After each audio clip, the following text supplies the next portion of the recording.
Well, hello and welcome to day 2 here at the Allam British Open 2019. What do you think has been the major difference with Welily this time round? So she obviously got to world #1 when she dethroned Nicol after all those years, and then really did struggle psychologically with it. Whereas this time she sort of rebuilt, and it's taken a while. Yeah, I suppose when you first get to that kind of ranking or position, you feel like you have a great big target on your back and you feel that you've got something to prove the whole time. Whereas, of course, you actually don't, because it's your quality that's got you there, the fact that you enjoy, and maybe it just puts that pressure on you. Stop doing it. Still got 8 game balls to save.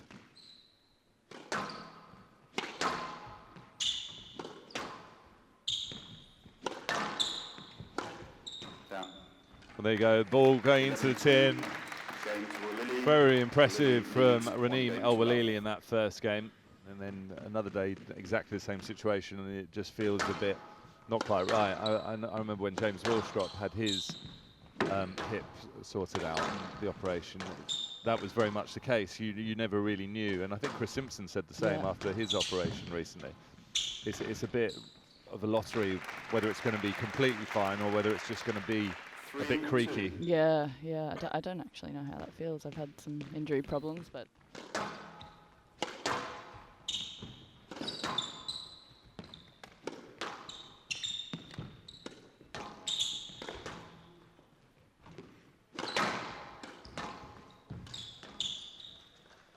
well, so much cut on that ball from Welily, staying incredibly short. Didn't quite find her range.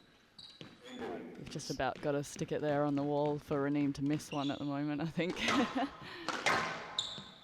Yeah, Welily still has 4 game balls, and that's it. Lovely shot again. Seen some nice uses of the angle from both of these players.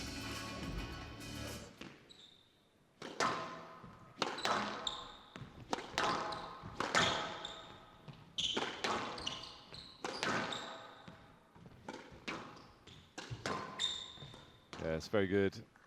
Nice little hold, and then turning it with the cross-court volley, using the strings again.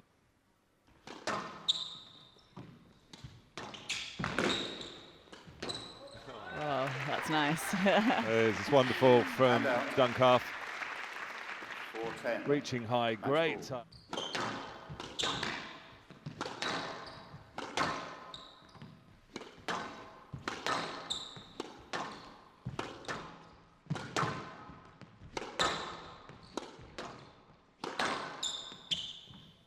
Well, there it is. That's the match for Welily. It's the end of a very good career for Jenny Duncalf.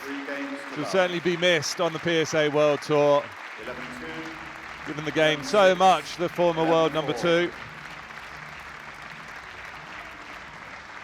Well, Welily taking out Jenny Duncalf, bringing a curtain on her career. 3-love in 21 minutes. Yeah, I mean, it's hard to pick out loads. Just my entire career, I think, just the whole kind of, you know, everyone says that being able to play the sport you love on tour around the world, meeting people, obviously getting to world #2 was great. A couple of big wins at tournaments to get there. I'd have loved to have a better last few years, or maybe won a major, but absolutely no regrets. I played a lot against Nicol, who's just unbelievable, and winning British nationals for the first time was a big thing for me. That was a relief and something that I was very pleased to have achieved. But yeah, fondest memories, I think I've said it loads, of playing for England. I've always enjoyed the team stuff, the likes of Al and Daryl, and you know, all of us are from the same kind of age range and gone through a lot together. Nicol, Laura retiring, these guys are pushing on, young at heart, I think we all are. But yeah, it's just, I feel so lucky that I've been able to do it, and yeah, so many good memories. Yeah.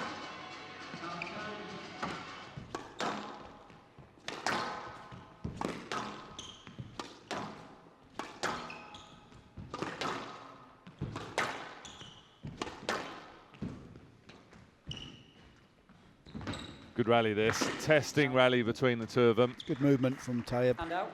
Certainly was. Probably the best rally of the match so far.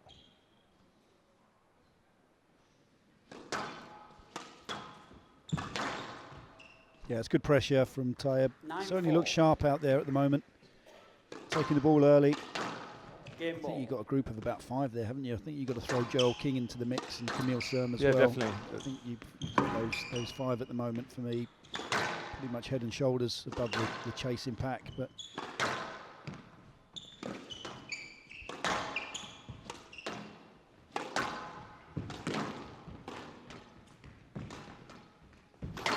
Do you know what? I'd have Sobi coming into the mix there as well. To be honest, the form that she's starting to show, that threat.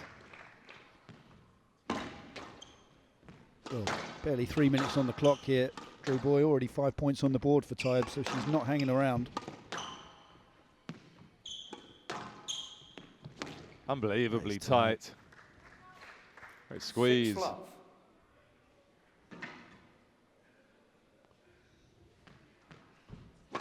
David's heart rate still around that 180 mark. It's not going much higher because she's really struggling to get into the rallies. Yeah, too short and sharp, isn't it?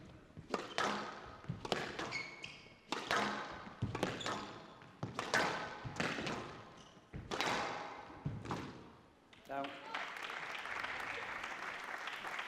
2-7. Yeah, I know what you mean. See it a lot with players. 3 game balls here for Nour Tayeb.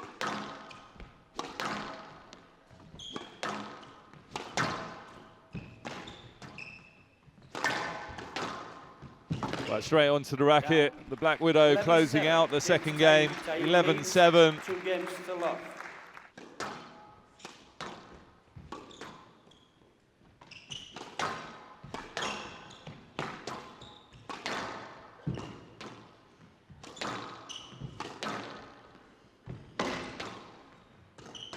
Yeah, it's nice. tidy. Really good threat. It was such a good setup And out. because the racket was nice and open. It was simple, and then it gave a lot of options. Brings her back to 7-all in this third.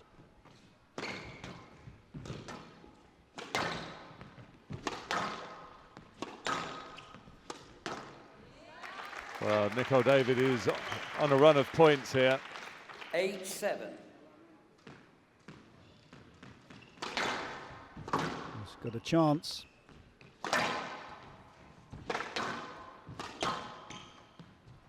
This is much better from Nicol David. You can just see that Tayeb struggling to get control of the middle of the court here. Stroke to Tayeb.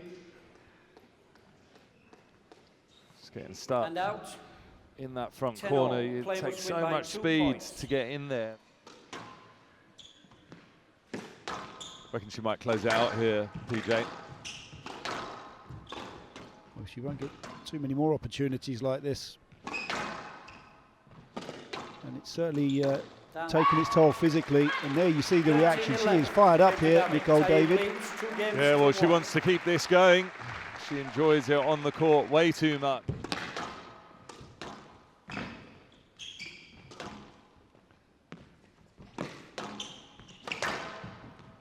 I feel like all of a sudden it's Nour Tayeb who's struggling a bit on there, PJ. Just physically looks like there's an ever such a slight drop-off in her movement. Yep. She's having to work very hard here. Very hard. It's good pressure from Nicol David.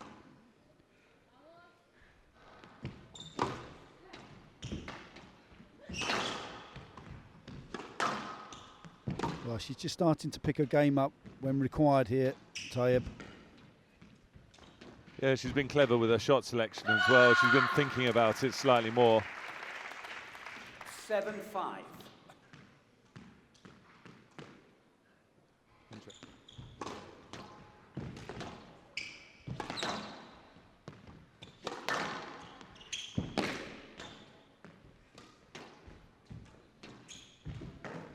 Yeah, it's a tough movement into the front there for Nicol 10-5, David. Not match quite ball. getting down. 5 match balls for Nour Tayeb. Down. One there it is, Yera. 11-5. Match to Tayeb. 3 games to 1. Well played, Nour Tayeb. 11-4. 11-7. Well, we're saying goodbye to a legend 11-13, here at the British Open. 11-5.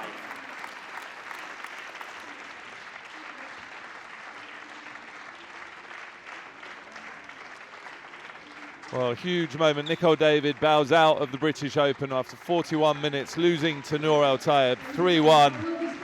Nicol, your career has been quite incredible to witness over the past, what is it, over 2 decades that I've known you.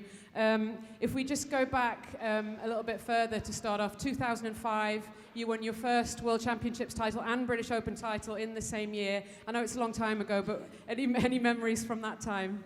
Yeah, it was like, I think everything happened in that year where it was, 2005 was a big year to just get going. The British Open was the one that really kicked everything off. To win that title gave me the belief of knowing that I can be one of the best on the tour, and it gave me that confidence to get through to win my first world title and to get to world #1.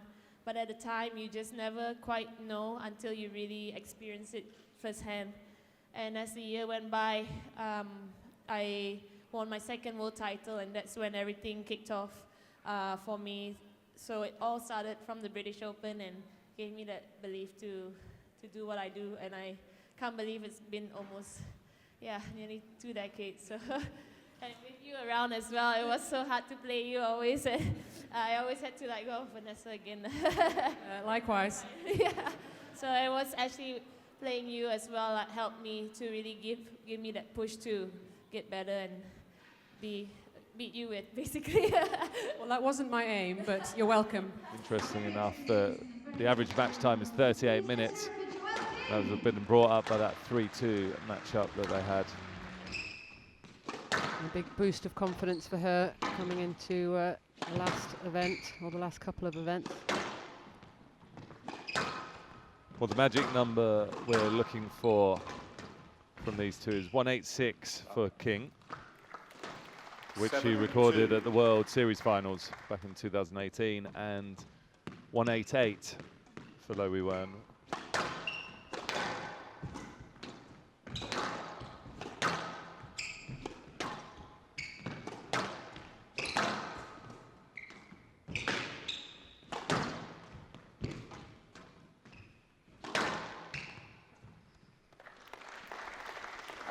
Nice play from Wern, but she's having to produce some of her best squash just to get a sniff.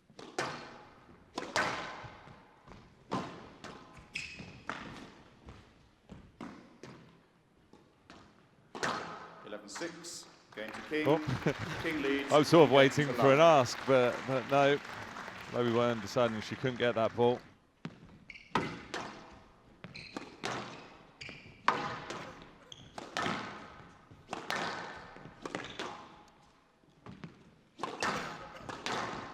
It's a lot warmer in here today. I think the court's playing a little bit better because it's warmer.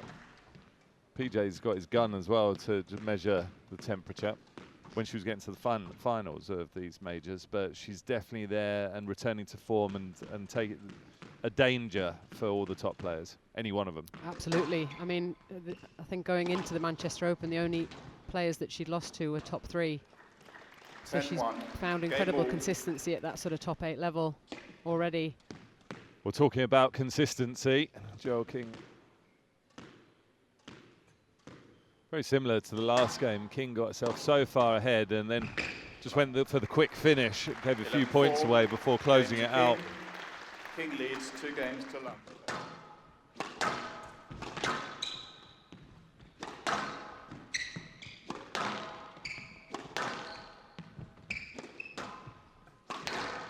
That's good from Wern. Might be a let ball, but King not asking. 4-all. Especially the way the game has developed over the last few years. She's got a decent base, but just sort of creates opportunities and then doesn't quite have the severity around the front. That's what King said, though, didn't she? Lovely shot from King. Do you remember when she came back from her injury? The game had moved on quite a bit in that time, and it took her a little while just to get 2 match balls for King.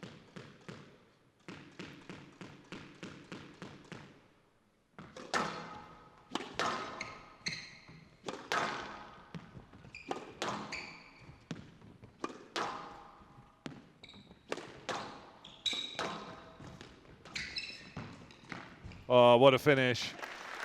Puts away with aplomb by Joelle King.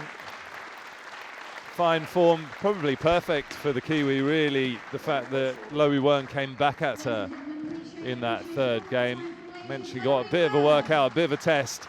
Credit to Wern.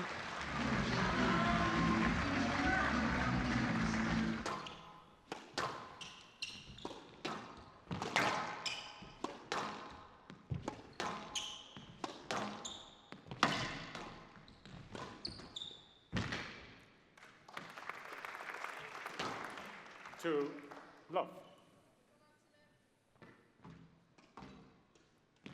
Gilis up at 175 beats per minute. The magic number we're looking for is 189, is her max. This is against Rachel Grinham in Hong Kong last year.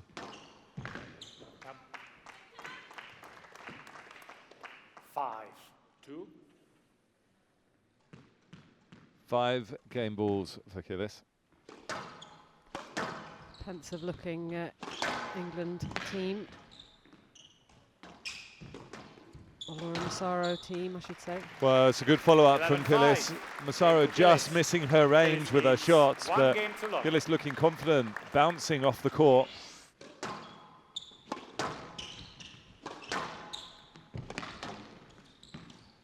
Again, the back corner from Massaro, very impressive, tucking Gilis up, not allowing her to hit the ball properly.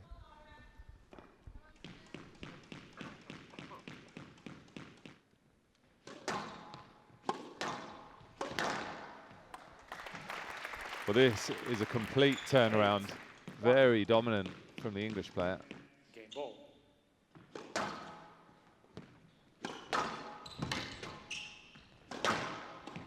Well, it's a prime position. Another error from Gilis. Game to Massaro.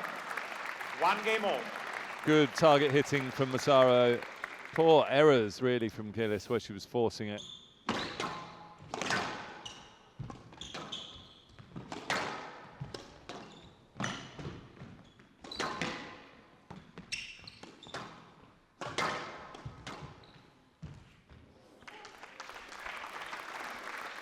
Massaro got herself into position for a couple of opportunities, didn't quite execute right. It was punished in the end by Gilis.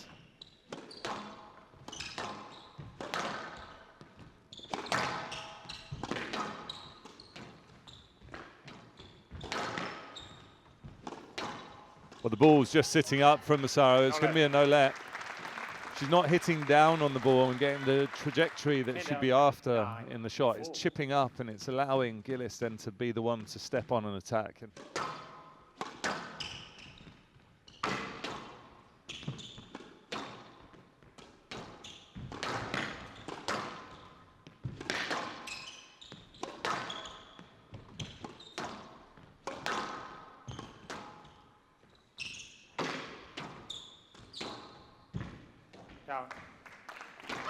Well, there you go, it's nicely finished. An error from Laura Massaro. 10 minutes of that game. I think that was worth a review, you know, even though it was quite early on. 4-3, 4-2 is significant, I think. Keeps that lead.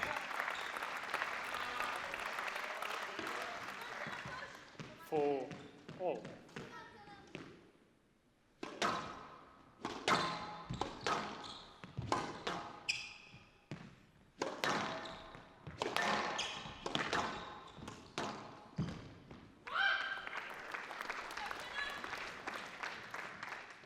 Another winner from Gilis.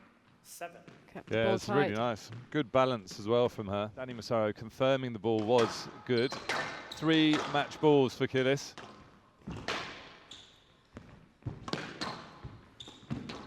Oh, what a shot. What a way to finish it. Brilliant shot from Tinne Gilis. 11-5. Not what Laura Massaro was hoping for in her last PSA event.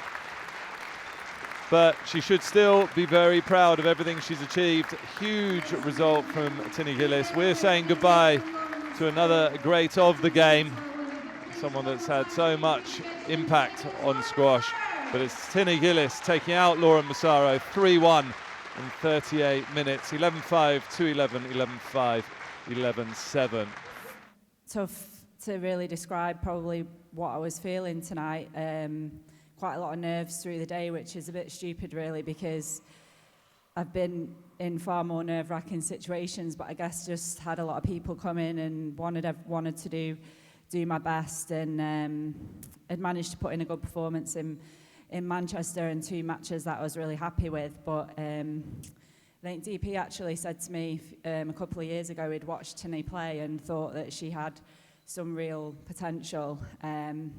Hadn't really seen much of her play, and then all of a sudden she's kicked into like some form, and I can see, don't know where he gets these special visions from, but obviously a performance there today, you can see that she's a great player, and obviously hugely disappointed with my own performance, and to sort of finish on that, but at the same time, you know, you have to be ready to finish, and it's the right time for me, and it's performances that I've not been able to get my best out of myself, and I'm looking forward to handing the mantle over to all these amazing young girls that are going to take over our sport, and hopefully hang around and watch some of them do their thing.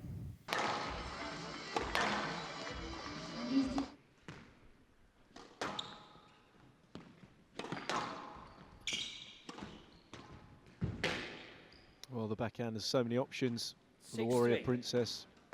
She's also known as, what else, Pete J?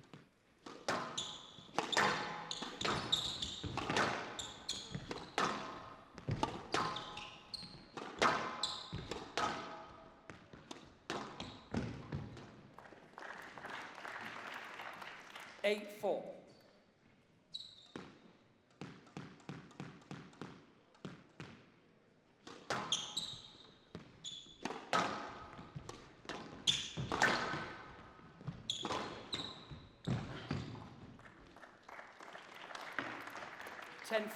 Game ball.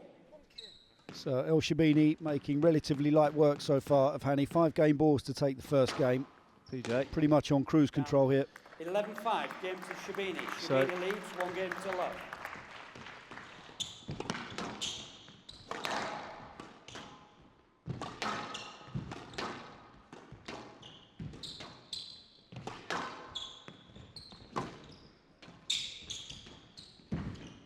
Down. And out. 1-5. Good touch in the front right hand corner there from Hany.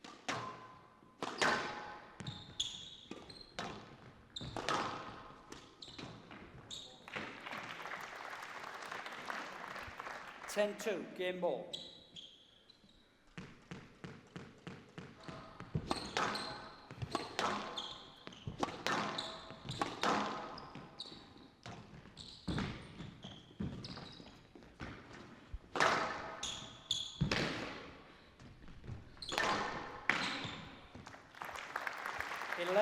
Give to Sherbini. Sherbini leads. So the Warrior Princess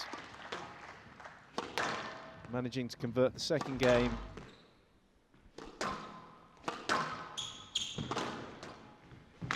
Down.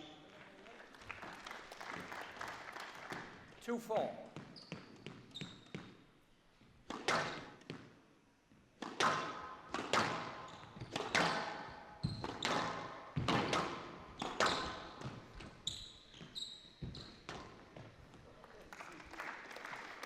And out, 6-4.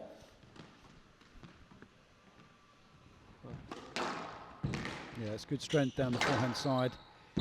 Terrific line hitting from El Sherbini. Yeah, she controlled the point from start to finish there. 3 match balls for the number 2 seed.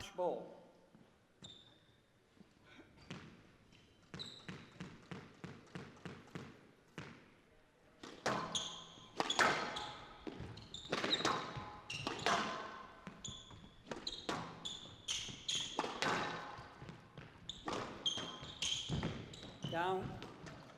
11-7, match to Sherbini, 3 games to love. 11-5, 11-4, 11-7. Well, the current world champ, world number 2, Nour Sherbini.